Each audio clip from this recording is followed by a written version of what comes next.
ایمان سے وہ ایمان جس کو اللہ ایمان مانتا ہے، وہ ایمان ہے توحید، رسالت، ختم نبوت، جو بھی اسلام کے ضروری عقائد ہیں۔ اللہ فرماتے ہیں وہ لوگ کامیاب ہو گئے جو مومن ہیں، الذین ہم فی صلاتہم خاشعون، جن کا عقیدہ بھی درست ہو اور اعمال میں کیا ہو، اپنی نمازوں میں خشوع پیدا کرتے ہوں، وہ اپنی نمازوں کے اندر خشوع پیدا کرتے ہوں، دل لگا کے دھیان سے نماز پڑھتے ہوں۔ کامیاب لوگوں کی قرآن ہمیشہ پہلی علامت جو بیان کرتا ہے نا، وہ یہی ہے کہ عقائد درست اور نماز، عقائد درست اور نماز۔ کوئی بھی غیر مسلم جب مسلمان ہوگا نا، اپنے سب سے پہلا حکم جو اس کو اسلام کا بتانا ہے، توحید کے بعد اب نماز پڑھو گے۔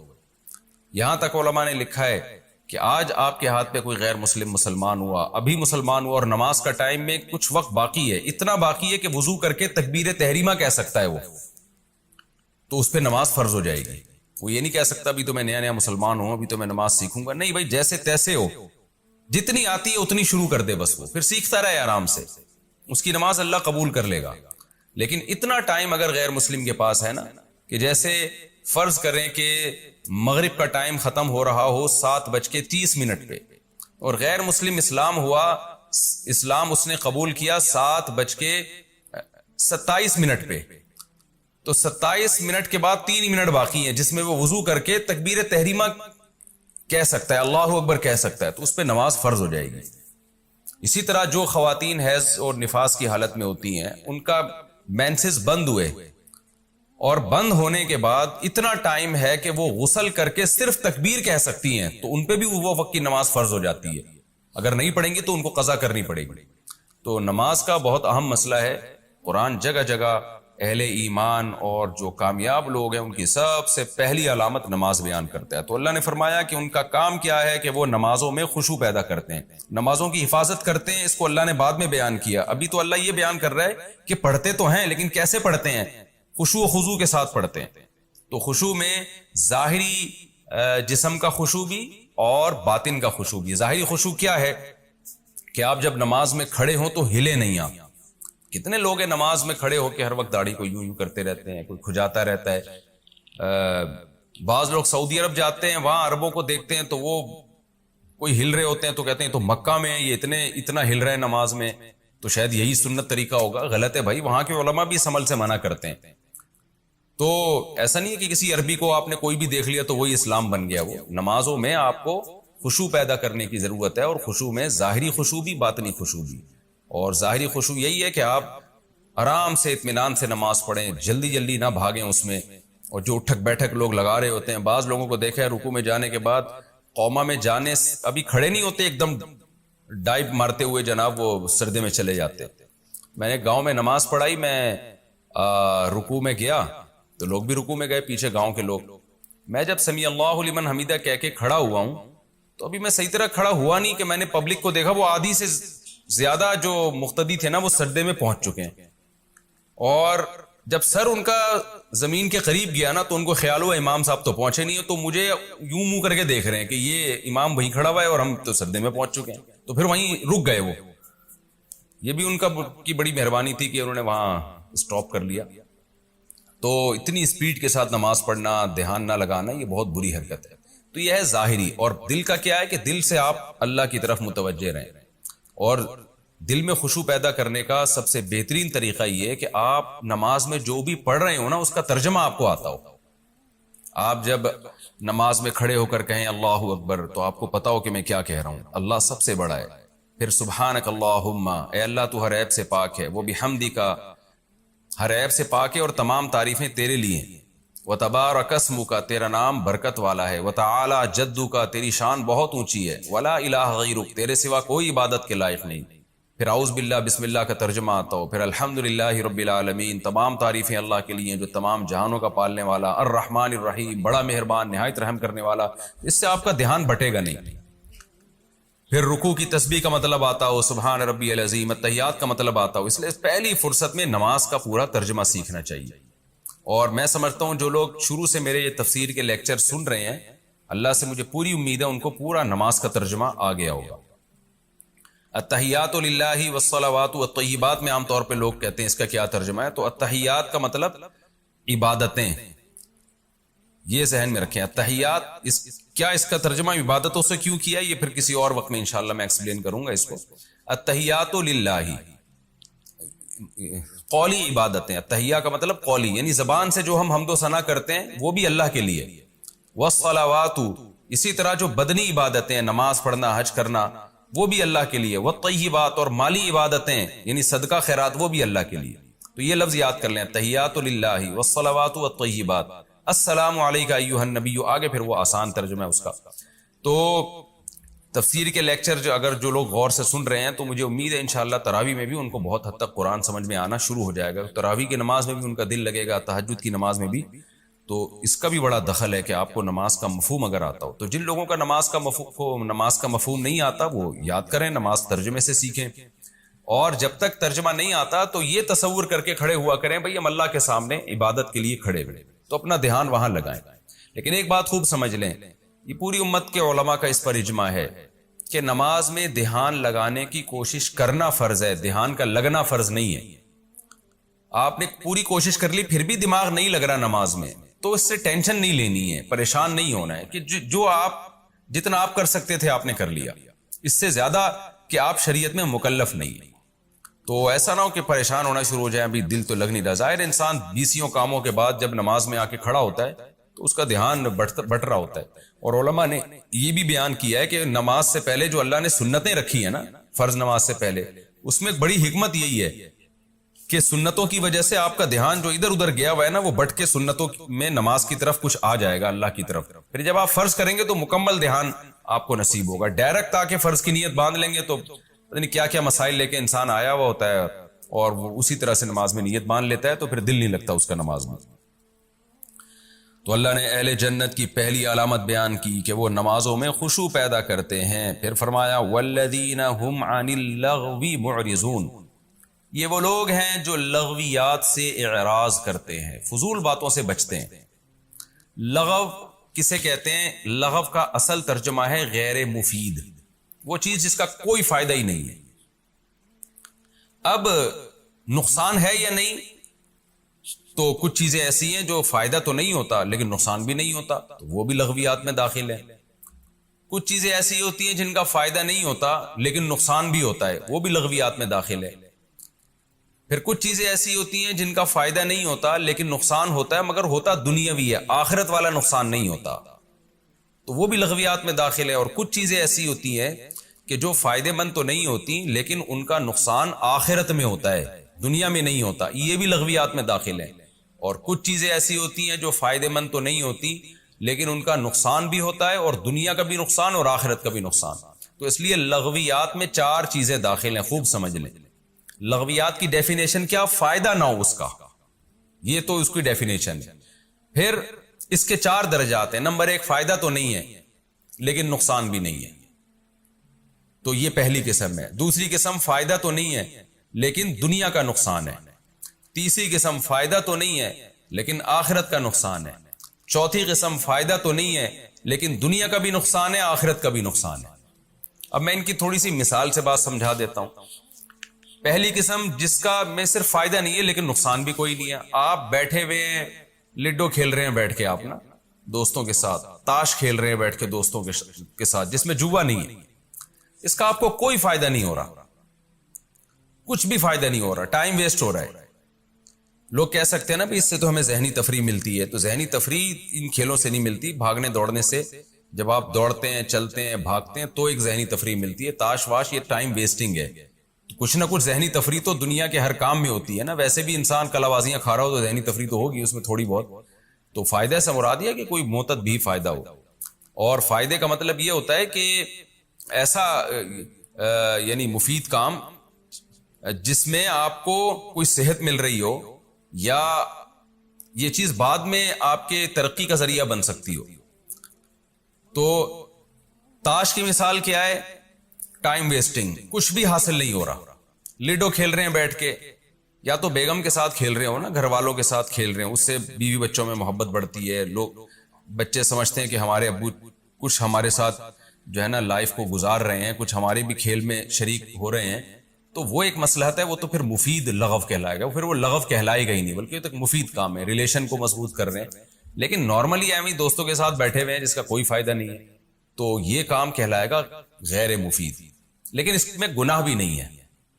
اگر آپ نماز ضائع نہیں کر رہے، اگر آپ کوئی یعنی شریعت کی کوئی لازم حکم ہے اس کو نہیں توڑ رہے، بیوی بچوں کے حقوق ادا کر رہے ہیں، مخلوق کے حقوق ادا کر رہے ہیں، تو پھر ویسے ہی ٹائم گزارنے کے لیے آپ بیٹھے ہوئے ہیں، تو یہ کام غیر مفید کہلائے گا، لغو کہلائے گا، مگر اس میں گناہ نہیں ہوگا. آپ کو زیادہ سے زیادہ یہ کہا جائے گا ٹائم ویسٹ کر رہا ہے. اور جو اللہ نے اہل جنت کی اعلیٰ درجے کے جنتیوں کی جو علامتیں اللہ نے بیان کی ہیں وہ علامتیں اس میں نہیں پائی جاتی ہیں، تو اتنی ملامت تو کی جائے گی لیکن گناہ نہیں ہوگا اس میں. تو جیسے کہ بہت سے لوگ ایسے کام کر رہے ہوتے ہیں، کرکٹ کے میچ دیکھ رہے ہیں سارا دن بیٹھ کے، وہ کہتے ہیں ہم جو ہے نماز کے ٹائم پہ تو نماز پڑھ لیتے ہیں، لیکن سارا دن بیٹھ کے اپنے ٹائم کو ویسٹ کر رہے ہوتے ہیں. تو اللہ نے ایسے لوگوں کو ایک برے طور پہ بیان کیا ہے کہ لغویات سے جو اہل ایمان لوگ ہیں، جو کامل درجے کے مومنین لوگ ہیں، جو واقعی حقیقی کامیاب ہیں، وہ یہ فضول چیزوں سے اوائڈ کرتے ہیں، اجتناب کرتے ہیں. ہم نے دیکھا ہے تبلیغ میں جو لوگ وقت لگاتے ہیں، 4 مہینے لگا لیے اور زیادہ ٹائم لگا دیا، تو آٹومیٹیکلی ان کو ان لغویات سے نفرت ہو جاتی ہے. میں کیوں وہ پاگل سارا دن ٹی وی میں وہ کرکٹ کھیل رہا ہے بیٹھ کے، اس کے یعنی ٹیلی ویژن اس کے چینل کو دکھا رہا ہے، وہ پاگل ہے، میں تھوڑی پاگل ہوں، مجھے کیا ملے گا اس کا سارا دن بیٹھ کے میچ دیکھتا رہوں میں. ذہنی تفریح کے لیے تو 1-8 گھنٹے کا کوئی کلپ دیکھ لینا بھی کافی ہے. تو 1 گھنٹہ تو میں نے زیادہ بول دیا، کوئی 10-15 منٹ کا کوئی پروگرام دیکھ لینا بھی کافی ہے جس میں کوئی گناہ کی چیز نہ ہو. یہ جب اس کو لغو مانا جائے، ورنہ کرکٹ میں تو آج بہت سارے منکرات بھی شامل ہو گئے ہیں. تو والذین هم عن اللغو معرضون، اللہ کہتے ہیں کہ ہمارے جو نیک بندے ہیں، اعلیٰ درجے کے لوگ ہیں، وہ فضول چیزوں سے اوائڈ کرتے ہیں. تو اس کا پہلا درجہ کیا ہوا؟ وہ فضول جس کا کوئی فائدہ نہیں ہے. تو اس کی میں نے آپ کے سامنے 2-3 مثالیں دے دی کہ آپ بیٹھے ہوئے ہیں، دوستوں میں گپ شپ لگا رہے ہیں، کوئی فائدہ نہیں ہے اس گپ شپ کا، ٹائم ویسٹنگ ہے، لیکن لگائے جا رہے ہیں. جیسے گٹر کے ڈھکنوں پہ آپ کو نے دیکھا ہوگا لڑکے بیٹھے ہوئے ہوتے ہیں، اپنے ٹائم ویسٹ کر رہے ہوتے ہیں. تو یہ بھی وہ گناہ ہے جس میں وہ لغو ہے جس میں گناہ تو نہیں ہے، لیکن یہ بے برکتی کا ذریعہ بنتا ہے. زندگی میں اچھے لوگوں کا کام نہیں ہے ان چیزوں میں پڑنا، اور بالآخر یہ چیزیں انسان کو آہستہ آہستہ گناہوں کی طرف بھی لے کے جاتی ہیں. لغو کا دوسرا درجہ یہ ہے کہ فضول کام ہو، کوئی فائدہ نہیں ہے لیکن نقصان ہے، اور وہ نقصان دنیا کا نقصان ہے، آخرت کا نقصان نہیں ہے. مثال کے طور پر آپ بے تحاشا چائے پی رہے ہیں، آپ بے تحاشا سگریٹ پی رہے ہیں. تو سگریٹ ایک اختلافی مسئلہ ہے، ہماری رائے کے مطابق گناہ نہیں ہے، مکروہ ناپسندیدہ ہے. اب یہ بھی ایک لغو کام ہے جس میں آپ کو شاید اس فتوے کی روح سے کہ حرام نہیں ہے، آخرت میں شاید سوال نہ ہو، لیکن دنیا کا آپ بیڑا غرق کر رہے ہو، اپنی صحت کو برباد کر رہے ہو. چائے بلا وجہ کی صبح شام پی کے آپ نے اپنے معدے کی ایسی کی تیسی کر دی ہے. بہت سارے لوگ ہمارے ایسے بھی فضول کام کر رہے ہوتے ہیں جو ہیں بھی فضول. کثرت کی بات کر رہا ہوں چائے کی، نارملی یہ چونکہ ڈاکٹروں کا ٹاپک ہے میں اس میں بھی بیچ میں نہیں گھسنا چاہتا، لیکن کثرت سے چائے پینا، سگریٹ کثرت سے پینا، اور اس طرح کے بہت سارے الٹے کام ہم کر رہے ہوتے ہیں جن کا کوئی فائدہ نہیں ہے بلکہ دنیا میں ان کا نقصان ہے، آخرت میں فتوے کی روح سے تو ٹھیک ہے کہ کوئی گناہ نہیں ہے. اس لحاظ سے کہا جا سکتا ہے کہ اللہ تعالیٰ کو یہ قیامت میں سوال نہیں پوچھیں گے تم نے 2 کے بجائے 6 کپ چائے کیوں پی، یا یہ کام تم نے کیوں کیا.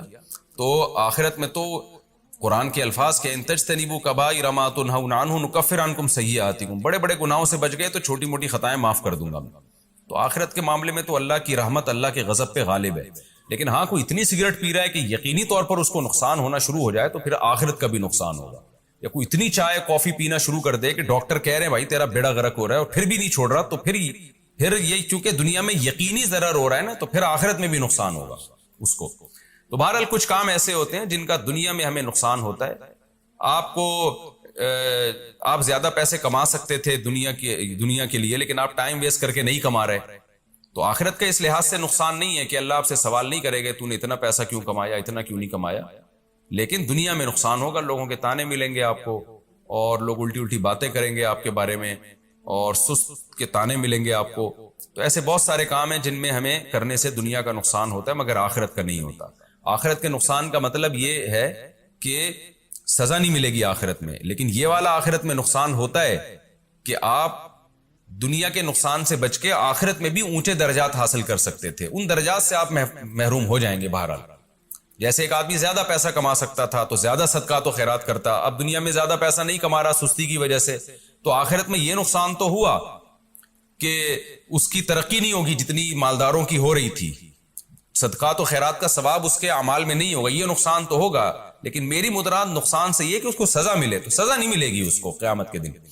تو جب میں کہہ رہا ہوں نا کہ آخرت میں نقصان نہیں ہوگا, اس نقصان سے میری مراد ہے جہنم میں نہیں ڈالا جائے گا, اس کو سزا نہیں ملے گی. باقی جنت کی ترقیوں میں جو نیچے آئے گا وہ نقصان تو ہے, تو یعنی ترقی کے لحاظ سے جو نیچے آئے گا. تو دوسرا درجہ کیا ہوا؟ وہ کام آپ کر رہے ہیں لغو میں جس میں دنیا کا کوئی فائدہ نہیں ہے, لیکن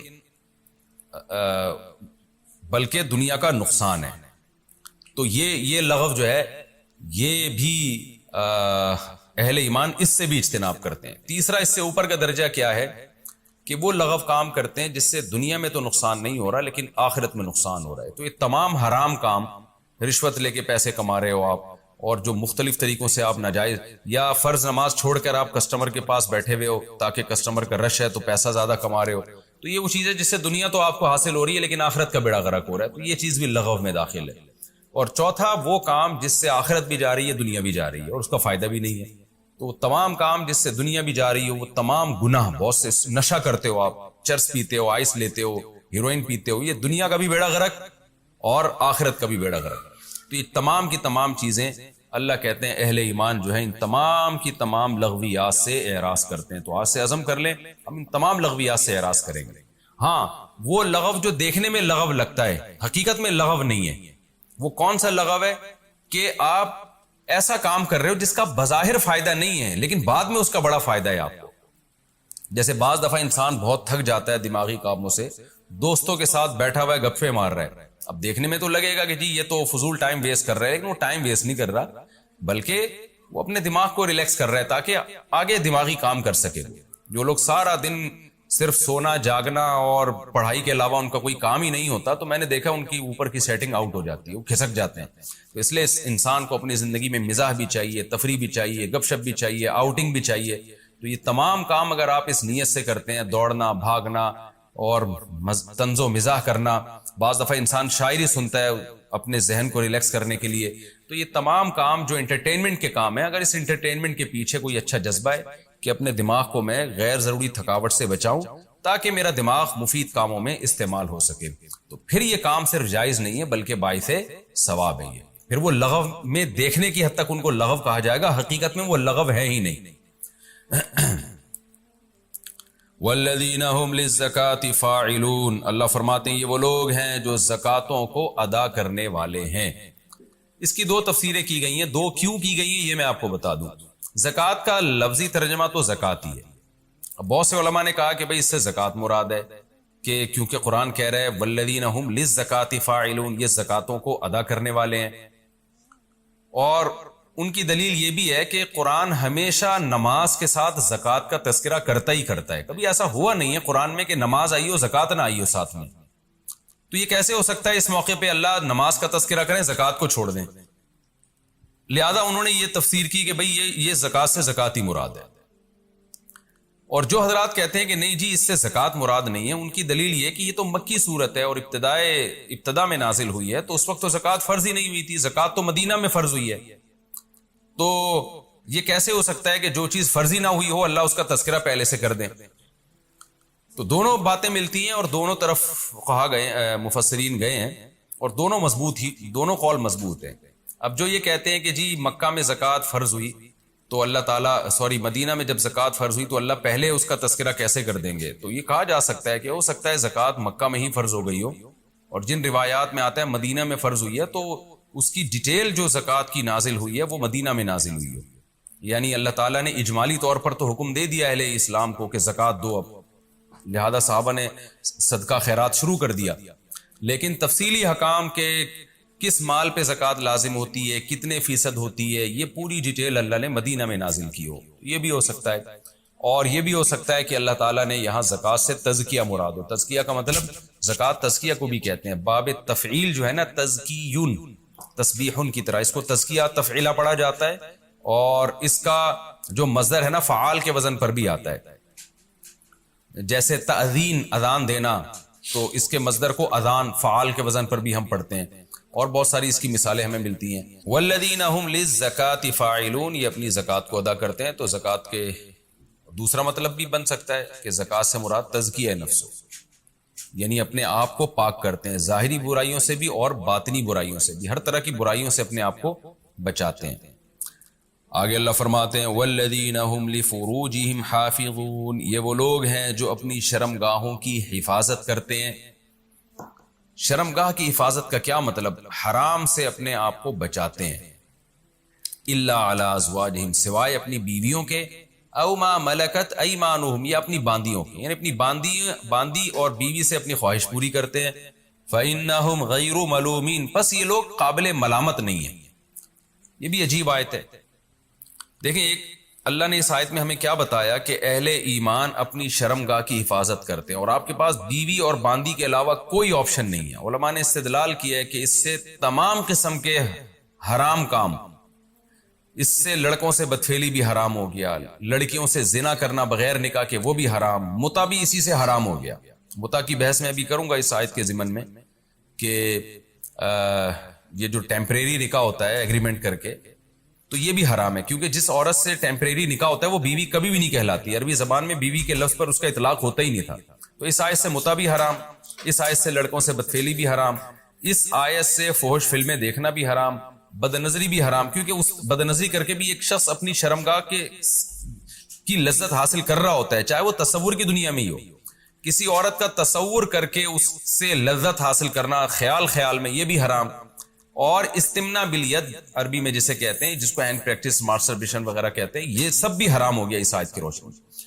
اور مزید بےہودگی جو آج کل ہماری سوسائٹی میں چل رہی ہے، انسٹرومنٹ وغیرہ آ رہے ہیں، سیکس کے کیسے آلات آ رہے ہیں جن کو لوگ استعمال کر رہے ہیں، لڑکیاں بھی کر رہی ہیں استعمال، جو بےہودگی پھیل رہی ہے ہماری سوسائٹی میں۔ وہ خواتین جن کے شوہر سفر میں ہوتے ہیں، 2 سال تک آتے نہیں ہیں، وہ بھی انسٹرومنٹ وغیرہ استعمال کر کے اپنی جنسی تسکین کا ذریعہ بن رہی ہیں، یا مرد کوئی ایسی چیزیں استعمال کرتے ہیں۔ یہ تمام کی تمام چیزیں اللہ نے اس آیت میں حرام کر دی، اور 1-2 چیزوں کو حلال کیا بس، فرمایا الا علی ازواجہم، سوائے اپنی بیویاں، او ما ملکت ایمانہم، یا اپنی باندیاں۔ ان 2 کے علاوہ آپ کے پاس تمام آپشن بند ہیں۔ اب ایک اشکال ہو سکتا تھا کہ اللہ یہ 2 راستے ہمارے پاس ہیں، تو ہو سکتا ہے کہ اصل میں تو اسلام چاہتا ہو کہ مرد اور عورت اپنی خواہش پوری نہ کریں، لیکن کرنی ہی ہے تو مجبوری میں بیوی رکھ سکتے ہو، باندی رکھ سکتے ہو۔ خوب سمجھ لیں، باندیوں کا رواج ختم ہو گیا، باندیاں نہیں آ سکتی۔ تو میں اگلے ایپیسوڈ میں انشاءاللہ اس کی کچھ مزید ڈیٹیل بیان کروں گا، لیکن اتنی بات ثابت ہوئی کہ بیوی ہو یا باندی ہو، باندی اب نہیں ہوتی تو اب میں بیوی ہی کا تذکرہ کروں گا۔ یہ ایک اشکال ہو سکتا تھا کہ شاید اللہ تعالیٰ نے جو بیوی کی اجازت دی ہے یہ گویا نہ چاہتے ہوئے دے دی، یعنی اللہ تعالیٰ چاہتے تو یہی تھے کہ لوگ اپنے آپ کو ہر طرح کی خواہشات سے، یعنی جو سیکس جو ہے نا، اس کی خواہش پیدا ہی نہ ہو، یا پیدا ہو رہی ہے تو پوری نہ کریں کسی بھی طریقے سے۔ کرنی ہے تو مجبوری میں بیوی سے کر سکتے ہو، لیکن آگے اللہ نے فرما دیا فإنہم غیر ملومین، کہ یہ لوگ قابل ملامت نہیں ہیں۔ کیا مطلب؟ یہ میں تمہیں مجبوری میں اجازت نہیں دے رہا کہ اپنی زوجہ کے پاس جا سکتے ہو، بلکہ میں تمہیں بتا رہا ہوں زوجہ کے پاس جانے والا قابل ملامت نہیں ہے بالکل۔ تو مقصد یہ کہ جو ناجائز ہے اس سے اجتناب کرو، اور جو حلال ہے وہ کسی مجبوری میں جائز نہیں ہے، بلکہ وہ تو تمہارے لیے پیدا کیا گیا ہے، تو وہ قابل ملامت نہیں ہے، کیونکہ اللہ کو معلوم تھا کہ جب مسلمان قوم حرام سے بچے گی یا نیک صالح لوگ حرام سے بچیں گے تو عین ممکن ہے یہ کثرت سے بیویاں رکھنا شروع کر دیں کہ بھئی ہم حرام کی طرف تو جا نہیں سکتے، تو ہم زیادہ باندیاں رکھتے ہیں یا بیویاں رکھتے ہیں۔ تو ہو سکتا ہے برے لوگ ان کو تانا دینا شروع کر دیں کہ کام تو تم بھی وہی کر رہے ہو جو ہم کر رہے ہیں، ہم حرام سے عیاشی کر رہے ہیں اور تم بھی عیاشی کر رہے ہو حلال کا لیبل لگا کے، تو تم بھی ہو ہمارے جیسے، یعنی خواہش تو تم بھی پوری کر رہے ہو نا، چلو ہم گرل فرینڈ رکھ لیتے ہیں، تم بیویاں رکھ رہے ہو، تو دونوں میں ہوتا تو ایک سیکشول ڈیزائرز ہی پوری ہوتی ہے نا۔ تو اللہ نے فرما دیا کہ نہیں، بیوی کا معاملہ ایسا ہے، باندیوں کا معاملہ ایسا ہے، فإنہم غیر ملومین، یہ لوگ قابل ملامت نہیں ہے۔ تو یہ تانا نہیں دیا جا سکتا کہ جو زیادہ بیویاں رکھ کے اپنی خواہش پوری کر رہا ہے کہ وہ بھی تو خواہش ہی پوری کر رہا ہے نا، عیاشی کر رہا ہے، تو اللہ کہتے ہیں میری طرف سے ان کو تانا دینے کی پرمیشن نہیں ہے، وہ جائز کام کرنے اور جائز کی میں نے ان کو پرمیشن دی۔ سمجھ میں نہیں آ رہی بات؟ اللہ کہہ رہا ہے بیگم سے بھی محبت کرو، اولاد سے بھی اور ماں باپ سے بھی، زیادہ کس سے کرو؟ ان تینوں میں زیادہ کس سے کرو؟ بھائی ماں باپ سے بھی, بیگم سے بھی اور اولاد سے بھی, تینوں میں زیادہ کس سے کرنی ہے؟ پہلی بات تو اللہ سے ہم پرمیشن لیتے ہیں ان سے محبت کرنی ہے نہیں کرنی, اللہ نے کہا کرنی ہے, میری طرف سے کیا ہے, تو ہم چونکہ اللہ کے غلام ہیں تو اللہ آرڈر دے رہا ہے, تو اللہ تو نے آرڈر دیا تو ہم کریں گے, ٹھیک ہے نا. یہ ہماری محبت کس کے لیے ہو رہی ہے؟ اللہ کے لیے ہو رہی ہے, تو یہ اللہ سے محبت کا حصہ ہے یہ. پھر اللہ کتنی کرنی ہے ان تینوں میں؟ بچوں سے زیادہ کریں, بیگم سے کریں یا ماں باپ سے؟ اللہ کہہ رہے ہیں سب سے اوپر گراف کس کا رہنا چاہیے؟ والدین کا. نہیں آ رہی بات؟ سب سے پہلے کس سے کرنی ہے؟ ابا اماں. نہیں آ رہی بات؟ اے اللہ کتنی کرنی ہے ان سے, حالانکہ اس میں دنیاوی مفاد نہیں ہے, کیونکہ ابا بڑھاپے میں بہت بوجھ لگتے ہیں, جوانی میں تو نچوڑ لیا ان کو, اب ریٹائر ہو گئے, اب کھانسنے کے لیے رہ گئے وہ گھر میں, ان کی دوائیاں ہیں, ان کے مسائل ہیں, پھر وہ بڑھاپے میں دماغ چڑچڑا ہوتا ہے, پوچھ رہے ہیں کہاں جا رہا ہے, کہاں سے آ رہا ہے, تو اچھے ہی نہیں لگ رہے یار, یہ کیا ہے یار, میں اپنی لائف کو انجوائے کرنے دو ابا. تو ابا پھر اپنے ابا کے واقعات سنا رہے ہوتے ہیں, بیٹا ہم تو اپنے ابا کے پاؤں بھی دباتے تھے, ابا وہ پرانا زمانہ تھا, ونس اپون اے ٹائم, ابا کو سمجھا رہے ہوتے ہیں. تو اللہ میاں نے کہا کہ جیسے افطاری میں تمہیں سموسے سے دل بہلانے کی اجازت ہے, سموسہ اچھا لگ رہا ہے, میری طرف سے کوئی پابندی نہیں ہے, لگے کھاؤ. تو اللہ میاں نے کہا کہ کچھ چیزیں ایسی ہیں جو تمہیں اچھی لگیں, تو میں نے کوئی پابندی نہیں لگائی, جتنی لگ رہی ہیں اور زیادہ اچھی لگنا شروع ہو جائیں, بشرطے کہ اللہ سے آگے نہ نکالو ان کو. لیکن جب ان کا آپس میں کمپیئر ہوگا, تقابل ہوگا, تو سب سے زیادہ محبت ابا اور اماں, ان کی ناراض نہیں کرنا ہے, ان کے پاؤں میں جنت تلاش کرنی ہے. ایک موٹیویشن اسپیکرز ہیں, وہ بیان میں شارٹ کلپ میں کہہ رہے تھے کہ جو ماں کے قدموں تلے جنت ہے, تو یہ ہر ماں کے قدموں میں نہیں ہے. بعض لوگ بات ایسی کرتے ہیں کہ وہ علم صحیح نہیں ہوتا, جس کی وجہ سے معاشرہ غلط سمت میں جانا شروع کر دیتا ہے. میرا مقصد ان کا مذاق اڑانا نہیں ہے, لیکن یہ بات چونکہ اس سے نوجوان غلط گائیڈ ہو رہے ہیں, اس لیے میں نے کہا اس کی وضاحت کروں گا, موقع آ گیا تو وضاحت کرنے کا موقع مل رہا ہے. پھر انہوں نے محترم نے مثال دی کہ جو ابو لہب کی بیوی تھی, جس کے بارے میں قرآن میں آتا ہے اس کے گلے میں رسی تھی اور پھندا لگا اور مر گئی, بڑی کافر عورت تھی نا, تو وہ کافر عورت تھی, تو وہ بھی تو کسی بچے کی ماں ہوگی, تو کیا اس کے بھی قدموں میں جنت ہے؟ تو یعنی وہ بتا رہے تھے کہ ہر ماں کے قدموں میں جنت نہیں ہوتی بھائی, ماؤں کی بھی دو قسمیں ہوتی ہیں, کچھ اچھی ہوتی ہیں کچھ بری ہوتی ہیں. یہ غلط گائیڈنس ہو رہی ہے. ہر ماں کے قدموں تلے جنت ہے, چاہے وہ کافر بھی ہو. بات یہ کہ وہ ماں کے قدموں میں ماں کے لیے جنت نہیں ہے, کس کے لیے جنت ہے؟ اولاد کے لیے جنت ہے. میں اگر وہاں موجود ہوتا نا ورک شاپ میں, تو میں کہتا ایکسکیوز می سر, ایک بات آپ سے کرنی ہے کہ ابو لہب کی بیوی اگرچہ جہنم میں جائے گی, لیکن اس کے بچوں کے لیے اس کے قدموں میں اللہ نے جنت رکھی ہے. قرآن کہتا ہے وَإِن جَاهَدَاكَ عَلَىٰ أَن تُشْرِكَ بِي, کہ اگر تمہارے ماں باپ اتنے بڑے کافر ہیں کہ تمہیں زبردستی شرک پر مجبور بھی کریں, ان کی بات نہیں ماننی, لیکن صاحبہما فی الدنیا معروفا, پھر بھی ان کے قدموں میں تم نے جنت تلاش کرنی, دنیا میں اچھا سلوک کرنا ہے, یہی تو مطلب ہے قدموں میں جنت کا. تو آج کل اولادیں ویسے ہی ماں باپ کو نہیں پوچھ رہی ہیں, اس طرح کی تقریریں آئیں گی تو پھر اپنے ابا اماں میں عیب تلاش کریں گے. وہ ہر بچہ جا کے دیکھا یار میری اماں تو یہ بھی کام غلط ہے, میری اماں کا تو یہ بھی حرکت ٹھیک نہیں ہے, تو اس کا مطلب میری اماں خود ہی جنتی نہیں ہے, تو اس کے پاؤں میں کہاں سے جنت آ گئی؟ اور بھائی آپ کو ابا اماں کے فالٹ نکالنے کی اجازت نہیں ہے. اللہ نے ابو لہب کی بیوی کو برا کہا, اللہ ہے, اللہ کو حق ہے کہ کسی کو برا کہے, کسی کو جہنم میں بھیجے. ابو جہل کی بیوی یا ابو لہب کی بیوی کی جو اولاد تھی, اس کو شریعت نے یہی پابند کیا کہ تم نے اپنے ماں باپ کے احسانات کا بدلہ دینے کی کوشش کرنا ہے, اور تم نے ان کے ساتھ اچھا سلوک کرنا ہے. نہیں آ رہی میرا خیال بات سمجھ میں؟ آپ کو تو حکم ہے کہ آپ کے ابا اچھے ہیں برے ہیں, بھائی آپ کو اچھا سلوک کرنا ہے. تو اللہ میاں, میں یہ کہہ رہا تھا کہ بس بات ختم کر رہا ہوں, ترقی میں پیچھے جب رہیں گے جب یہ اللہ کے لیے نہ ہو, یا آپ کوشش ہی نہ کرو. اللہ نے حکم دیا ہے کہ سارے کام کرنے ہیں کس کو راضی کرنے کے لیے؟ اللہ کو. اس سے پتہ ہے کیا ہوگا؟ یہ ترقی کی سپیڈ غیر مسلموں سے بھی زیادہ تیز ہو جائے گی, کیونکہ جو کام اللہ کے لیے کیا جاتا ہے نا, اس میں جان بہت ہوتی ہے, کیونکہ اس کا اجر کون دے گا؟ اللہ. دیکھو مجھے ایک بات بتاؤ, ڈاکٹر لوگ کہتے ہیں کہ میں آپ چند مثالوں سے سمجھاتا ہوں کہ جب مذہب کی موٹیویشن ملتی ہے وہ بڑی بہت پاورفل موٹیویشن ہوتی ہے. وہ جہاں مذہب کی موٹیویشن نہیں ہوگی وہاں جان نہیں ہوتی. شوگر کے مریض کو ڈاکٹر کہتا ہے اتنے گھنٹے فاسٹنگ کرنی ہے, 100 میں 1 مریض کرتا ہوگا فاسٹنگ. لیکن رمضان آتا ہے, اللہ کا حکم ہے پورا مہینہ فاسٹنگ کرنی ہے. 90% مسلمان کیا کر رہے ہوتے ہیں؟ روزے رکھ رہے ہوتے ہیں, گرمیوں میں بھی سردیوں میں بھی. نہیں آ رہی میرا خیال ہے بات صاحب.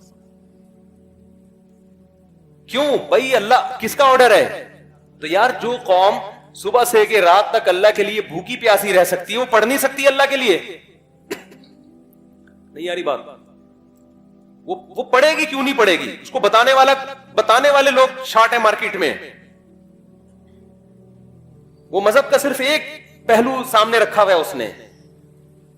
اور سب سے بڑی بات یہ کہ یہ کام تھا ہماری حکومتوں کا. حکومتیں ذمہ داری پوری نہیں کر رہی ہیں. پڑھائی کا نظام تو دیکھو نا. کوئی بھی مجھے آ کے کہتا ہے نا اسکول میں پڑھتا ہوں, میں کہتا ہوں پڑھتا نہیں ہے, یوں بولو کہ میں اسکول میں نہیں پڑھتا ہوں. جھوٹ نہیں بولا کرو. تو یہ تو سسٹم مذہب کا نہیں ہے. یہ خرابی جو ہم ترقی میں پیچھے, ہمارے حکمرانوں کی پالیسیاں ہیں. ورنہ میں کے پی کے گیا ہوں نا, وہاں دین اور مذہب زیادہ ہے. وہاں ایجوکیشن کا ریشو پورے پاکستان میں سب سے زیادہ ہے. پورے پاکستان میں کے پی کے کی جتنی آبادی ہے نا اس کے لحاظ سے لٹریسی ریشو کے پی کے میں پنجاب اور کراچی کی نسبت زیادہ. کیوں؟ وہاں دین اور مذہب کیا ہے؟ زیادہ ہے. دین اور مذہب زیادہ ہونے کی وجہ سے جو اخلاقی برائیاں ان کا ریشو کیا ہے؟ کم ہے. جب اخلاقی برائیاں کم ہوتی ہیں تو آپ اپنے ہدف کو فوکس کرتے ہو. تو اس لیے اللہ آپ کو ترقی سے منع نہیں کر رہا. المومن القوی خیر من المؤمن الضعیف. حدیث میں آتا ہے طاقتور مومن اللہ کو کمزور مومن سے زیادہ محبوب ہے. تو طاقت میں جسمانی طاقت بھی ہے, طاقت میں ایجوکیشن کی طاقت بھی ہے, طاقت میں دولت کی طاقت بھی ہے, طاقت میں ٹیکنالوجی کی طاقت بھی ہے. لیکن یہ تمام طاقتیں کس کے لیے ہوں گی؟ اللہ کے لیے ہوں گی. جب اللہ کے لیے ہوں گی تو دل اللہ سے لگے گا, ان طاقتوں سے نہیں لگے گا. لہذا کسی کو یہ طاقت مل گئی ٹھیک ہے, نہیں ملی تو کیا سوچے گا؟ بھائی میرا مقصد تھا اللہ کو راضی کرنا, وہ کیا ہو گیا ہے؟ پورا ہو گیا. پھر گھر بھی بنا لے, پراپرٹی بھی خرید لے, مرے گا تو کوئی بات نہیں یار, ہم نے تو اللہ کو خوش کرنے کے لیے بچوں کے لیے بنائی تھی. مر گئے تو کیا ہو گیا؟ ابے لوگ کہہ رہے ہوتے ہیں نا بیچارے نے اتنی محنت سے کروڑوں روپے کا گھر بنایا, بیچارے کو رہنا نصیب نہیں ہوا, تو اتنا کیوں ترس کھا رہے ہو؟ رہ بھی لیتا تو کتنے دن رہ لیتا. یوں بولا کرو بیچارے نے اللہ کو راضی کرنے کے لیے گھر بنایا, رہنا نصیب ہو یا نہ ہو اللہ راضی ہو گیا, کیونکہ اس نے اپنے بچوں کا سوچا تھا. نہیں آ رہی بات سمجھ میں؟ کیا بیچارہ کہاں سے ہو گیا؟ جس کے لیے بنایا تو وہ خوش ہے نا. ایک صاحب کی بچے کی جاب لگی ملٹی نیشنل کمپنی میں, پہلا دن تھا اس کا انا للہ ہو گیا بیچارے کا نا کرنٹ لگنے سے. اب ماں رو رہی ہے, ہائے میرا بچہ آج پہلا دن تھا. میں نے کہا بھائی اگر آخرت کے لیے یہ کام کیا ہے نا تو کامیاب ہو گیا, آخرت کے لیے نہیں کیا تو آج نہیں تو کل بہرحال اس نے مرنا تھا. کتنے دن زندہ رہ لیتا ہے انسان؟ تو مسلمان کیا سوچتا ہے ہر چیز میں. تو ہم تو آپ کو زیادہ, ہم تو کہہ رہے ہیں اپنی صحت بنانا یہ مذہب کا حکم ہے. دیکھو آپ کہتے ہو نا آخری بات, بار بار آخری کر کے سچی مچی کی آخری کر لوں آخری. دیکھو ہم کیا کہتے ہیں, علماء کیا کہتے ہیں, میں کہ میری کیا اوقات, شریعت کیا کہتی ہے؟ شریعت کیا کہتی ہے؟ ویلیو بتاتی ہے صحت کی 2 ٹکے کی نہیں. جو بیمار ہیں وہ بھی کہاں جائیں گے؟ جنت. ایوب علیہ السلام کی ساری زندگی صحت میں گزری, بیماری میں گزری؟ بیماری میں گزری. کہاں جائیں گے؟ جنت میں. ان کے تو مقامات ہی بیماری کی وجہ سے ہوئے. غیر مسلم کہے گا نہیں بیمار آدمی کیا ہے؟ ناکام. ہم کہتے ہیں ناکام ہے تو ایوب علیہ السلام تو کامیاب ہی بیماری کی وجہ سے ہوئے ہیں. لیکن کیا اس کا یہ مطلب ہے کہ میں بھی بیمار ہو جاؤں؟ اب کوئی غیر مسلم سنے گا تو کہے گا ان کے ہاں بیماروں کی بڑی ویلیو ہے تو ان کو چاہیے خود سب بیمار ہو جائیں. نا نا نا نا, یہ بات سمجھے. یہ بیماری کس کی طرف سے تھی؟ اللہ کی. انہوں نے کوشش کی صحت مند ہونے کی. حکم یہ ہے کہ صحت بنانے کی کوشش کرو, مگر صحت سے دل مت لگاؤ. بنانے کی کوشش کے باوجود نہ بنے تو ٹینشن مت لو. اللہ تمہیں بیمار رکھ کے ہی خوش ہوگا, راضی ہوگا. کیوں؟ بیماری میں صبر کرو گے, اللہ چاہتا ہے تمہارے درجات صبر کے ذریعے بلند ہو. کرنے سارے کامیابی کے راستے کو اختیار کرنا ہے. لیکن راضی اس پہ رہنا ہے جو کون چاہے گا؟ اللہ. پیسہ کمانے کی کوشش کریں, نہیں آتا ٹینشن نہیں لینی ہے, ریڈی لگائیں ٹماٹر کی, بولے اللہ میرے ٹماٹر پہ کیا ہے, خوش ہے, میں اسی میں خوش ہوں. ہمارا مسئلہ سارا یہ ہے کہ ہم زمین پہ باپ بن گئے ہیں. آپ کہتے ہیں میری ارننگ اتنی ہونی چاہیے, میرا بحریہ ٹاؤن میں پلاٹ کیوں نہیں ہے, ہونا چاہیے. میں کرائے کے گھر پہ کیوں رہ رہا ہوں, میرا ذاتی گھر ہونا چاہیے. اللہ کہتے ہیں نہیں چاہیے. ایوب علیہ السلام چاہتے تھے کہ میری صحت اچھی ہو جائے. انہوں نے کہا اللہ مجھے صحت دے دے. اللہ نے کہا ابھی نہیں ملے گی. انہوں نے کہا ٹھیک ہے اسی میں راضی ہوں میں. صحیح ہے نا, جب اللہ اسی میں خوش ہے تو ٹھیک ہے, میں کیا کروں, اسی میں راضی ہوں میں. اللہ نے آپ کا سارا اہل و عیال آپ سے چھین لیا, موت دے دی سب کو. ان کو چاہیے تھے اہل و عیال بچے, اللہ نے کہا نہیں دوں گا. انہوں نے کہا ٹھیک ہے میں اسی پہ خوش ہوں. پھر جب دیکھا اللہ نے ہر طرح سے ایوب علیہ السلام کو آزمایا, آخر میں دیکھا کہ ان کی زبان سے ساری زندگی ناشکری کا ایک جملہ نہیں نکلا. تو بعضوں کو اللہ دنیا میں نعمتیں لوٹا دیتا ہے, بعضوں کو آخرت میں. ایوب علیہ السلام کا چونکہ واقعہ قرآن میں بیان کرنا تھا, اللہ نے دنیا میں, اللہ نے ان کو صحت بھی دی. انہوں نے کہا اللہ تو نے مجھے صحت دی ہے, مجھے میری آل اولاد بھی واپس چاہیے. اللہ نے سب کو زندگی دی, آپ کا پورا خاندان آباد کر دیا. اور اس بیماری کی حالت میں ٹڈیاں گری سونے کی ایوب علیہ السلام کے اوپر. بخاری کی حدیث ہے, جب ایوب علیہ السلام کو صحت ملی نا تو ٹڈیاں سونے کی, حالانکہ دولت ویسے ہی مل چکی تھی ایوب علیہ السلام کو, تو وہ ٹڈیاں جمع کر رہے ہیں سونے کی. تو اللہ نے کہا کہ اے ایوب کیا میں نے تجھے مستغنی نہیں, اتنا پیسہ دے دیا تجھے, اب تو یہ سونے کی کیوں جمع کر رہا ہے؟ تو ایوب علیہ السلام نے کیا کہا, اے اللہ میں تیری رحمت سے مستغنی نہیں. بات آ رہی ہے سمجھ میں, کہ جب تو دے رہا ہے تو پھر میں لوں گا, پھر میں نہیں کہوں گا کہ مجھے نہیں چاہیے. جب تو نہیں دے رہا تھا تو میں اسی میں انجوائے کر رہا تھا, خوش تھا, میں اس میں صبر کر رہا تھا. انجوائے کا مطلب صبر کر رہا تھا, راضی تھا. جب تو دے رہا ہے تو پھر تو لیں گے نا. لوگ پتہ ہے مولویوں سے یہ تصور رکھتے ہیں کہ غریب بھی یہ رہے, پیسہ آئے تو بھی ٹکرے ماریں گے, نہیں چاہیے, سارے پکوڑے سموسے ہم ہی کھائیں. یہ مولوی لوگ رکشے میں ہی جائیں, W11 میں لٹک کے جائیں.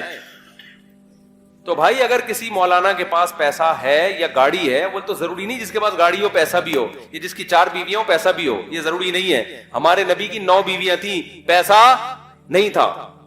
علماء کو تو ویسے ہی لوگ گاڑی میں بٹھا کے لے جا رہے ہوتے ہیں. اور اگر آ بھی گیا ہے پیسہ تو بھائی جب آ رہا ہے تو پھر تھوڑی ہے کہ لات مارو اس کو, پھر تو آنے دو, اللہ کی نعمت ہے. اگر آپ افطاری کے لیے بیٹھے ہو اور سموسے پکوڑے آ جائیں, آپ کہیں نہیں میں نہیں کھاؤں گا, تو اللہ خوش ہوگا؟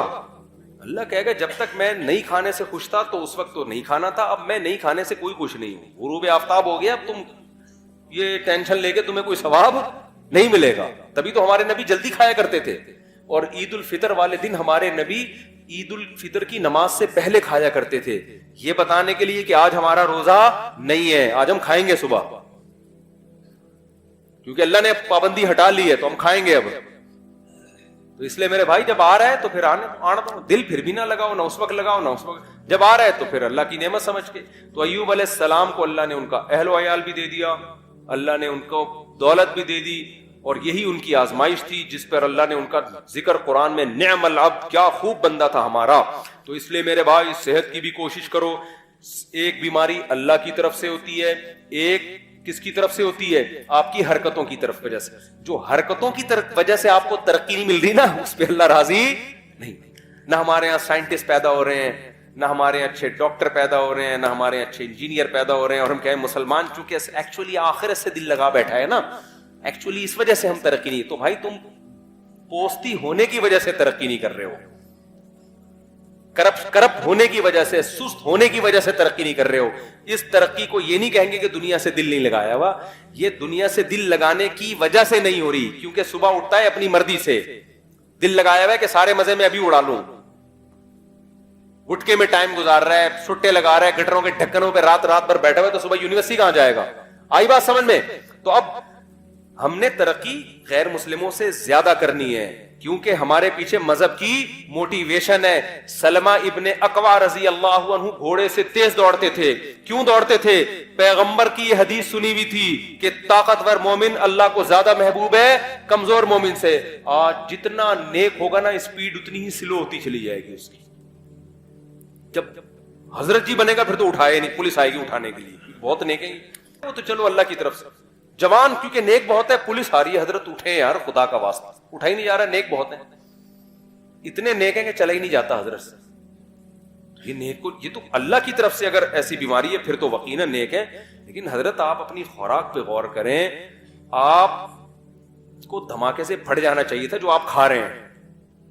صبح اتنے پراٹھے, دوپہر پھر یہ, پھر رات کو دیر سے کھا کے حضرت سو جاتے ہیں, پھر صبح اٹھتے ہیں پھر اتفاق سے سو جاتے ہیں, پھر دوپہر اگر کوئی کام ہوا تو کر لیا, نہیں تو پھر سو گئے. اور لیبل یہ لگایا جاتا ہے حضرت کے دل میں دنیا سے بالکل بھی محبت, یہ جو حضرت فلانے کو ہینڈسم ہونے کا شوق ہے, جاگنگ کرتا ہے, بھاگتا ہے, اصل میں دنیا کی لالچ.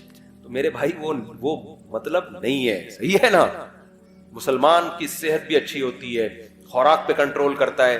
کیوں؟ اس کے رب کا حکم ہے کہ یہ زندگی جو پروجیکٹ کے لیے تمہیں بھیجا ہے نا, اس پہ جب کمپنی بلائے گی تو آنا, خود سے بھاگ کے آئے نا. اگر وہ جو میں نے مثال دی تھی نا کمپنی کی, تو پھر پولیس اریسٹ کرے گی. ہمیں تو خودکشی کی اسی وجہ سے اجازت نہیں ہے کہ اللہ میاں نے جس کام کے لیے بھیجا اسی میں لگے رہو, خود سے پہلے قبر میں جانے کی کوشش مت کرو. خودکشی ایک جزوی ہوتی ہے, کلی خودکشی ہے, کھمبے سے لٹک گئے, فوراً مار دیا. اس پہ کتنی شدید وعید ہے. حدیث میں آتا ہے جس نے اپنے آپ کو جس طرح سے قتل کیا, جب تک قیامت قائم نہیں ہوگی نا, برزخ میں اسی طرح مارتا رہے گا. یہ کلی طور پر. اور ایک ہے جزوی, سگریٹیں پھونک پھونک کے مار رہا ہے اپنے آپ کو, وزن بڑھتا جا رہا ہے, ڈاکٹر کہہ رہے ہیں تو لڈو کم کر دے ورنہ تو لڈو بن جائے گا تھوڑے دنوں میں. لڈو بن گیا ہے پورا, پھر بھی لڈو پھوڑے جا رہے ہے نا. اور جب اس کو سمجھایا جائے تو کہتا ہے میٹھا کھانا کیا ہے؟ سنت ہے. پھر تیجے کا کھانا, 40ویں کا کھانا, شب برات کا کھانا, 12 ربیع الاول کا کھانا, محرم کے کھانے. ہمارے نبی سے اس قسم کا کوئی کھانا کھانا ثابت نہیں ہے. صرف ایک کھانا نبی نے کھلایا, وہ ہے ولیمہ. بس شادی جب بھی کی کھانا کی, اس کے علاوہ کوئی دعوت نہیں ہے. یہ اس لیے رکھی تاکہ اس کو کریں لوگ, آئی بس اپریشیٹ کریں اس کو. ایک کھانا آپ, حدیث میں آتا ہے ولیمہ پیغمبروں کی سنت ہے. یہ بتانے کے لیے ہم نے بہت اچھا کام کیا ہے, اس پہ دعوت ہوگی. کیونکہ لوگ اس کو اچھا نہیں سمجھ رہے ہوتے نا. لوگ کہہ رہے ہیں پتہ نہیں کیا بے وقوف آدمی ابھی سے شادی کر آ کے بیٹھ گئے. تو اسلام نے کہا کرو, پہلی شادی میں بھی ولیمہ, دوسری میں بھی, تیسری میں بھی, چوتھی میں بھی, یہ بتانے کے لیے کہ تمہیں تکلیف ہو رہی ہے, مجھے بہت خوشی ہو رہی ہے. ہاں تبھی تو ہے ولیمہ. بہت پہلی دفعہ کوئی ڈھنگ کا کام کیا میں نے. تو اب اس سے 4 شادیاں بھی آ گئی. دنیا جب دل لگانے کے 4 شادیاں کس کے لیے کرنی ہے؟ اللہ کی, پیغمبروں کی سنت ہے. نسل بڑھانا کس کی سنت ہے؟ پیغمبروں کی. ہم اس لیے کر رہے ہیں. اب اس میں اگر مزہ بھی آ رہا ہے تو آنے دو یار, جب افطاری میں بھی تو مزہ آتا ہے نا. اب آپ افطاری, کوئی غیر مسلم آئے بولے تو یہ سموسے کیوں کھا رہا ہے افطاری میں؟ آپ بولے اللہ کا حکم ہے. ابے تیرے تو مزہ آ رہا ہے اس لیے کھا رہا ہے. تو آپ کیا جواب میں دو گے؟ بھائی جب اللہ کو مجھے یہ دیکھ کے مزہ آ رہا ہے کہ مجھے مزہ آ رہا ہے تو آنے دو نا. اللہ بھی خوش ہے, میں بھی خوش ہوں, کیا ہے تجھے کیا تکلیف ہو رہی ہے؟ کیا خیال ہے؟ 1 گھنٹہ پہلے کھاتا تو مزہ تو آتا, لیکن اللہ خوش نہیں ہوتا. تو اللہ کو اس میں مزہ آ رہا ہے, اللہ بھی خوش ہے. اللہ ہی تو کہہ رہا ہے کھاؤ نا, کھاؤ. اللہ تو ہم کھا رہے ہیں, مزہ بھی آ رہا ہے, اللہ بھی خوش ہو رہا ہے. تو اسی طرح شادیوں میں اللہ نے کہا مزہ بھی آئے گا اور اللہ بھی کیا ہوگا؟ خوش ہوگا. کیونکہ اس مزے سے یہ چاہتا ہے اللہ کہ یہ مزہ تم کرو. لیکن اگر گرل فرینڈ رکھی, بد نظری کی, انٹرنیٹ پر فحش فلمیں دیکھی, مزہ تو آئے گا مگر قیامت میں یہ مزہ کرکرا, کیونکہ اللہ کو غصہ بہت آئے گا اس پہ. حلال میں مزہ بھی ہے اور اللہ کی رضا بھی ہے. میں جب دوسری کر رہا تھا نا, لوگ کہہ رہے تھے ابے سنت کا لیبل لگایا ہوا ہے, اصل میں تو مزے اڑانے کا شوق ہے. تو میں نے کہا مزے اڑانے کا شوق تو تمہیں بھی ہونا چاہیے. کیا خیال ہے؟ کس کو نہیں ہے دنیا میں؟ لوگ گٹکے کھا رہے ہیں, چھٹے لگا رہے ہیں مزے کے لیے, تو تم بھی کر لو. میں تو کر اس لیے, میں نے کہا یار جب اللہ کو خوشی ہو رہی ہے کہ اگر مجھے مزہ آ رہا ہے تو اللہ کو خوشی ہو رہی ہے, تو میں کیوں نہیں کروں ایک کام. بھائی ویسے آتا واتا نہیں ہے, یہ دماغ میں رکھ لینا, حقیقت بتا رہا ہوں میں. کیونکہ ابھی کل ایک بندے کا چند دن پہلے ایک بندے کی پرچی آئی کہ میں نے دوسری کی ہے, مجھے بالکل بھی مزہ نہیں آ رہا. نہیں اس کا حاصل یہ تھا کیونکہ میری بیوی دھمکی دے رہی ہے, گھر آئی نا الٹا لٹکا کے ماروں گی تجھے, میں سالے الگ ڈنڈے ونڈے لے کے چل رہے ہیں. لیکن اگر آ بھی جائے تو بھائی اس پہ اللہ کو کوئی غضب نہیں ہے, اللہ اس پہ کیا ہے؟ خوش ہے. کیوں؟ اس پہ بہت ساری برکتیں ہوتی ہیں. آپ ایک عورت کو بچا لیتے ہو برائی سے, آپ خود برائی سے بچتے ہو, آپ کو اولاد ملتی ہے, آبادی بڑھتی ہے, اس سے ملک میں جوانوں کا ریشو کیا ہوگا؟ زیادہ. بوڑھوں کا ریشو جوانوں کے مقابلے میں کم.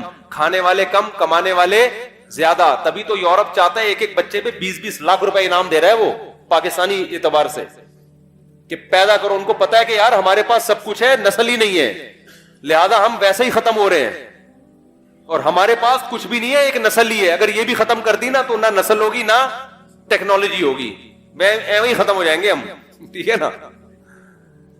تو دونوں چیزیں ساتھ ساتھ چلاؤ, بچوں بھی پیدا کرو, پڑھاؤ بھی, تربیت بھی کرو ان کی. تو خیر, اس لیے بھائی شادیاں بھی ہیں اسلام میں, اور اسلام تو جلدی شادی کا حکم دیتا ہے, عورتوں کے گھر بستے ہیں اس سے. تو میں نوجوانوں سے کہتا ہوں, نہ فلمیں دیکھو, نہ لڑکیوں سے دوستیاں لگاؤ, کیا کرو بھائی, نکاح کرو.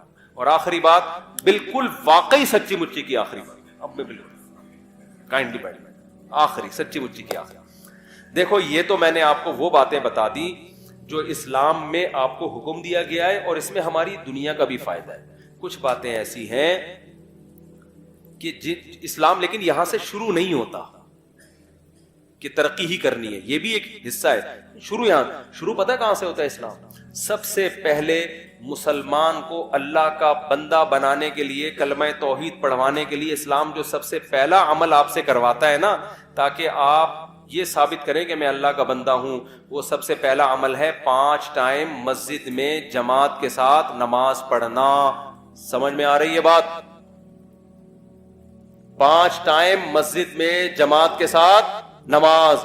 جو یہ نہیں پڑھتا وہ ترقی کرتے کرتے چاند پہ پہنچ جائے.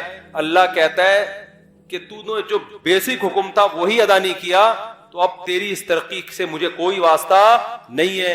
اسلام میں روزے سے زیادہ, زکات سے زیادہ, حج سے زیادہ, ہر حکم سے زیادہ کس کی اہمیت ہے؟ نماز کی. واحد حکم ہے جس کے بارے میں بعض ائمہ کی یہ رائے ہے کہ نماز جان کر چھوڑ دینے والا اسلام سے خارج ہو جاتا ہے. تو جتنے لوگ یہاں بیٹھے ہوئے ہیں نا, فجر میں بھی اتنے ہی بولو ہونے چاہیے. شروع تو یہاں سے ہوگا نا, یہ ڈائریکٹ سائنسدان بن جاؤ گے؟ بننا تو ویسے بھی نہیں ہے, یہاں سسٹم ہی نہیں ہے. یہاں سائنس جو بنتے ہیں وہ ویسے ہی باہر چلے جاتے ہیں, یہاں رہتے ہی نہیں ہے. تو ابتدا کہاں سے کرنی ہے؟ پہلے یہ تو ثابت کرو اے اللہ ہم تیرے بندے ہیں. تو یہ ثابت کرنے کے لیے صرف سموسے نہیں کھانے افطاری کے ٹائم پہ بیٹھ گئے, یا 4 شادیاں نہیں ہے. سب سے پہلے کیا ہے؟ نماز ہے. سب سے پہلے کیا ہے؟ تو جتنے لوگ یہاں مقامی بیٹھے ہوئے ہیں, ہاتھ اٹھا کے وعدہ کریں کل فجر کی جماعت کتنے بجے یہاں پہ؟ 6:25 پہ. تو 6:15 بجے کم از کم 10 منٹ پہلے آئے نا. جتنے لوگ یہاں بیٹھے ہوئے ہیں ابھی وعدہ کریں کہ سب 6:15 پہ یہاں مسجد میں موجود ہوں گے. جتنے محلے کے لوگ ہیں ہاتھ اٹھا کے وعدہ کریں, اور اس کی پلاننگ رات کو کر کے سونا ہے. اب آپ کہہ سکتے ہیں جی جزاک اللہ, اب آپ کہہ سکتے ہیں صبح اٹھائے گا کون؟ الارم جو ہے نا ابھی لے لیں جا کے, تیز گھڑی, تیز الارم والی گھڑی ابھی خریدیں جا کے. کراچی کی سردیوں کی راتیں بہت لمبی راتیں, ابھی مارکیٹیں کھلی ہوئی ہوں گی. تیز الارم والی گھڑی رکھیں, سوئیں, اور دور الماری کے اوپر رکھ دیں. قریب رکھ کے سوئیں گے نا تو دبا کے دوبارہ سو جائیں گے آپ. ہاں, تیز الارم والی گھڑی دور رکھیں, اتنی زور سے بجے کہ آپ کو ٹینشن ہونا شروع ہو جائے, یار اس کو اٹھ کے جا کے بند کرنا پڑے گا ورنہ محلے والے آ جائیں گے. ایسی گھڑی ہو, دور رکھیں اس کو. ہوتا ہی ہے کہ جب آدمی گہری نیند میں ہوتا ہے پھر کہتا ہے یار بیان میں مفتی صاحب نے کیا تھا, فجر کی اہمیت بھی بہت بیان کی تھی, اللہ کی بندگی کے لیے ہم دنیا میں آئے ہیں, کمپنی نے پروجیکٹ دیا تھا, یہ دیا تھا, وہ بڑے سے سب گھوڑے سے دوڑنا چاہیے, یہ کرنا چاہیے, سموسے بھی کھانے چاہیے, سب چیزیں اٹرم پٹرم نہ آ رہی ہوں گی, عمل زیرو ہوگا. تو شروع کہاں سے کرنا ہے بھائی؟ نماز. پھر جب گہری نیند ہوگی آدمی کہے گا کل سے انشاءاللہ میں فجر کی نماز شروع کروں گا, اور وہ کل قیامت تک نہیں آئے گی. گہری نیند میں یہی آ رہا ہوتا. تو آپ نے کیا کرنا ہے؟ دور رکھنا ہے. اس سے جب آپ اٹھ کے جائیں گے نا اس کو بند کرنے کے لیے, تو آدھی نیند آپ کی غائب ہو چکی ہوگی. اس کے بعد آپ نے کیا کرنا ہے؟ شیطان کہے گا ابے مسجد کیا تو پورا ہی ایک دن سے ہی مولوی بن جائے گا کیا, تو اتنا نیک بن جائے گا؟ ابھی آہستہ آہستہ یار, ابھی تو ہم عشاء سے شروع کریں گے. تو آپ نے شیطان کو کیا کہنا ہے, یہ میں بالکل صحیح نسخہ بتا رہا ہوں, آپ کو نے شیطان کو کہنا ہے میں صرف واش روم سے فارغ ہو کے آ رہا ہوں, نماز پڑھنے مسجد میں نہیں جاؤں گا. جب واش روم سے فارغ ہو جائیں گے آپ, تھوڑی نیند اور زیادہ غائب ہو جائے گی. پھر شیطان کہے گا اب سو جا, آپ کہیں گے ٹھہرو رکو ذرا ٹھہرو رکو ذرا. پھر آپ نے کیا کرنا ہے, آپ نے شیطان سے کہنا ہے صرف میں وضو کر لوں پھر میں سو جاؤں گا. یہ حدیث کا مفہوم پیش کر رہا ہوں میں. شیطان 3 گرہیں لگاتا ہے, جب انسان اٹھتا ہے ایک گرہ کھلتی ہے. تو حدیث میں آتا ہے جیسے جیسے یہ عمل کرتا چلا جائے گا نا گرہ, یہاں تک کہ جب وضو کر لے گا نا, تو آپ نے فرمایا 3 گرہیں, اب شیطان کا زور نہیں چلے گا. اب آدمی کہے گا یار اتنی قربانی دے کے وضو کر لیا ہے, اب جاؤ فجر کی نماز. اور خدا کی قسم فجر پڑھیں گے مزہ نہ آئے پیسے واپس. جتنا لطف اللہ نے فجر کی جماعت میں رکھا ہے نا, اتنا کسی نماز میں نہیں رکھا. آپ کہیں گے آج تو ہٹو بچوں ہو گیا یار, سموسے میں وہ مزہ نہیں آیا جو فجر پڑھنے میں آیا. اتنا کتنے اچھے کام سے ابتدا ہوتی ہے یار دن کی. غیر مسلم اس نعمت سے محروم ہے. وہ صبح اٹھتے ہی ایسی آفس چلے جاتے ہیں, بس اپنی پینٹ پہنی اور چلے گئے آفس. ہمارا اللہ نے کتنا پیارا نظام رکھا. وضو کا اپنا مزہ ہے, ایسے وضو کرتا ہے, دانت صاف کرتا ہے, چہرہ دھوتا ہے, مسح کرتا ہے, پاؤں دھوتا ہے, اس کے بعد مسجد میں آتا ہے. کیسا سکون کا ماحول. صبح صبح لڑ بھی نہیں رہے ہوتے لوگ, باتیں بھی نہیں کر رہے ہوتے, سب تمیز سے بیٹھے ہوئے ہوتے, نیند ہوئی بھی ہوتی ہے نا سب کی, ایسا نہ کوئی غیبت ہو رہی ہوتی ہے, سب آرام سے. امام کو پیچھے مڑ مڑ کے بھی نہیں دیکھ رہے ہوتے کب آ رہا ہے کہ نہیں آ رہا. ظہر میں آدھا منٹ امام لیٹ ہو جانا, سب مڑ مڑ کے ٹینشن ہوتی ہے. فجر میں نے دیکھا تھوڑا لیٹ بھی ہو جاؤ نا, لوگ آرام سے بیٹھے سکون میں ہوتے ہیں نا, نیند پوری ہو گئی, ڈپریشن نہیں ہوتی. ظہر میں دیکھے گا پتہ نہیں ادھر رہ گیا کیا ہو گیا, پھر ادھر سے باتیں ابھی کہاں رہ گئے, ٹینشن ہوتی ہے. تو آ کے بیٹھیں گے, پھر امام کے پیچھے اللہ کے سامنے ہاتھ باندھ کے کھڑے ہوں گے, رکوع کریں گے, سجدہ کریں گے, سبحان ربی الاعلیٰ سبحان ربی الاعلیٰ, تلاوت سنیں گے, سلام پھیریں گے, ہٹو بچوں ہو جائے گا. پھر پوستیوں کی طرح جا کے دوبارہ سو جائیں گے, اٹھ رہیں گے پھر وہی گھر. نہ سوئیں تو اچھا ہے, لیکن چلو نماز تو پڑھ لی نا, دن کی ابتدا تو اچھی ہو گئی, تو کریں گے. اور جس نے فجر پڑھ لی نا جماعت سے, باقی نماز میں جماعت سے پڑھانے کی اس کو ترغیب دینے کی ضرورت, باقی اس کا باپ بھی پڑھے گا انشاءاللہ. وہ کہے گا یار جب مشکل کام کر لیا, دن کی ابتدا اچھے کام سے ہوئی, تو پھر باقی بھی اچھا ہو جائے. اللہ ہمیں سمجھنے کی عمل کی توفیق